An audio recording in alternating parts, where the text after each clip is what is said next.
Violence affects people mentally, physically, and emotionally. It's a crime that invades our homes and communities. What is the first word that comes to mind when you think violence? Senseless. Harmful and painful. Scared. The Iraqi war.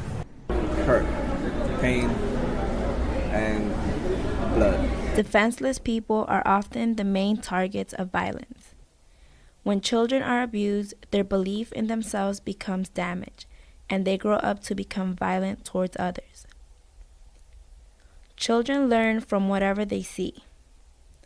When children are abused, they feel as though they can't love or trust anyone anymore. Children learn violence if they see it or if it's around them. Every 4 minutes, a child is abused. Every 7 minutes, a child is killed from abuse.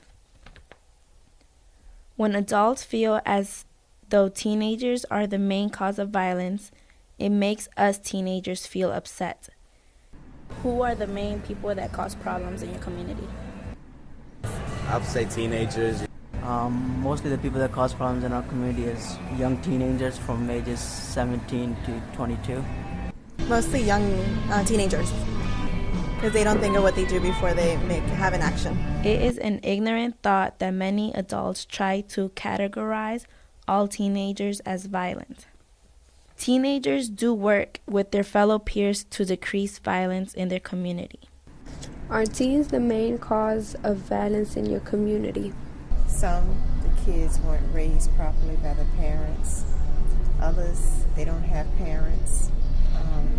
Could be the neighborhood they live in is violent. I don't think so that teens cause the violence, because the teens will look for the adults. The adults do a lot of violence. We want to see that our generation is helping out others, because we really do care to prove to everyone that teenagers are not the main cause of violence. Some teenagers are violent because they think that's what the world expects of them. We want to see our generation minimize violence so the world will be peaceful. Many teenagers come out to prove to the world that not all teenagers are going to play the role of a violent person. We the youth are determined to prove to people who think of us as violent that not all teens are violent. Thank you for your consideration, and I hope that this changes your mind about teens only being violent. This has been a production of the Langley Park Multicultural Youth Center. This piece was co-produced by Joanna Bernal, Jackie Hernandez, Chantel Boyce, and me, Carla Lucero. Thank you for listening.